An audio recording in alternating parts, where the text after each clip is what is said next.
Hi, my name's Nikolai, aka 56Miner, and today we're unboxing our April Premium Box. We're super excited to share this box with you because we are the exclusive launch partner of the new Royal Talens and Pantone marker system. That means as a Sketchbox subscriber, you get first access to these materials before they're even available in retail. We're going to go over the materials, talk a bit about technical drawing, and I'm going to share some tips and tricks that I picked up while working with everything. Let's get into it. For our surface, we have a custom 4x6 Pantone art pad from Royal Talens. The marker paper in this pad offers us a brilliant white, so we get the truest representation of our colors. The next 4 items in our box are going to be a custom curated set of the new Talens Pantone marker. These markers feature a unique pigment-based dye that's also water-soluble, but permanent once dry. Every marker in this line is going to come with a brush tip, which is going to be great for thin and thick lines, in more organic shapes, and a chisel tip, which is going to be great for initial sketching, perspective, and just getting those nice crisp lines. For our colors, we have 114, 218, 304, and 2572. Another great feature about these markers is that they're refillable.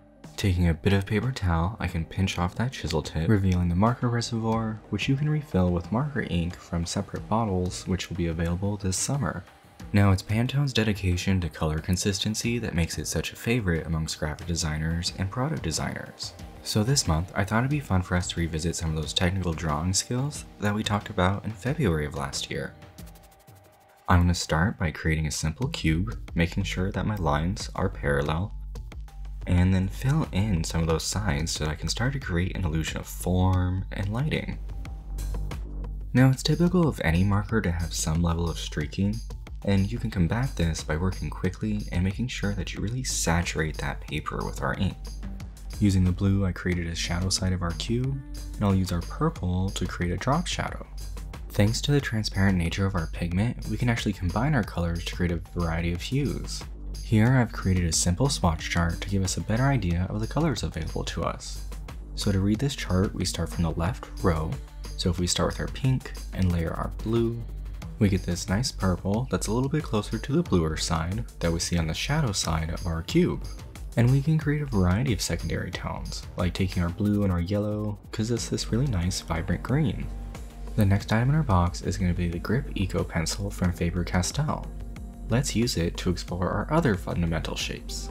We'll start with a circle for a sphere, 2 parallel lines with ellipses for a cylinder, and a cone. This will be a great exercise of taking flat shapes into more 3-dimensional objects. Taking our pink, I'll fill in our circle and then start to layer that pigment in order to build up a sense of form. By using banding lines and darkening up that shadow side, we can give it more of a 3-dimensional effect. For our cylinder, I want to make it look a bit shiny to contrast our sphere, so I'm going to go in with our yellow first and leave a large area of that white exposed. This gives the illusion of light wrapping around the object. We can layer our pink on top of our yellow to push those shadow sides even further. And we can take both these techniques and apply them to our cone in order to make it look the most realistic. Now, if you're interested in technical drawing or just want to buff this skill set, definitely check out the box we did, as we go in depth on how to create more complex forms and give you all the materials you need. Now, the next item in our box is going to be a bottle of the Pantone marker ink. These ink pots will be available in all 108 colors once the marker launches, and you can use them to refill your markers. Let's grab the final item in our box, the Princeton Golden Talcum Round Brush in a size 4, and use it to explore 327 color. I personally love a round brush because it's an incredibly versatile tool. You can create a variety of strokes and lines just by varying the amount of pressure that you apply. You can also create some fun stimpling effects, while still maintaining the ability to create incredibly thin lines. And thanks to the unique characteristics of our marker ink, we can do a lot of really fun dry brush techniques with this ink. Now, because our ink is water-based, we can dilute it to create a variety of values. This is really important when you're looking to build value in a scene, or when you're looking to incorporate this ink pot with the other colors in this month's box. Let's explore the properties of our ink by first laying down a mid-tone on our piece of paper. Now, because our marker ink is permanent when dry, we are going to get some streaking when working with a brush, but I'm not going to worry too much about that because I want to build that texture. And here we can get an idea of how the markers look when we overlay the 327 ink. Now if you've ever seen some of my personal work, you know that I love monochromatic art. So because of all the blues in that 327 ink, I'm going to take my blue marker and create a simple forest scene. With my trees established, I'm going to go in with a lightly diluted version of that 327 and start to build out some foliage in the background. By working with my surface while it's still fairly wet and using a stippling technique, I can imply the leaves of the bush and the nature in the background by letting that ink just kind of bleed out where it wants to. I'm going to take a similar approach to the trees and use that to build out the leaves. This is a great way to use these markers in a more painterly or abstract way, as technical drawing is pretty unforgiving because it's representational, but organic subjects like flowers or trees offer a bit more flexibility and don't require you to be so strict with your thinking. As a final step, I'll go back in with our blue marker just to add some difference in value into the trees and maybe a few bark details. Now that we have a good understanding of our materials, let's take what we learned and do something a bit more complex. For this, I'm going to take some inspiration from our prompt, Blossom, and do a simple illustration of some crocus. I'll start by establishing my basic shapes, so some circles for where I want the blossoms to be, and some cylinders for the stems. Once I have my stems established, I'm going to go in and start to define some of the petals of our blossoms. I'll establish a sense of form and create a more three-dimensional effect by wrapping those petals around my basic shape.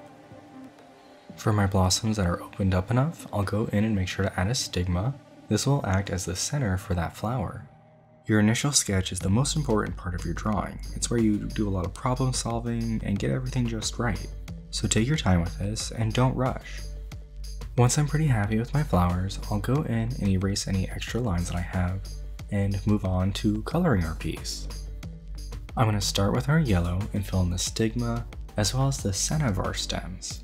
Using our blue marker, I'll go back in and outline the edges of those stems. What I'm doing here now is creating a sense of form.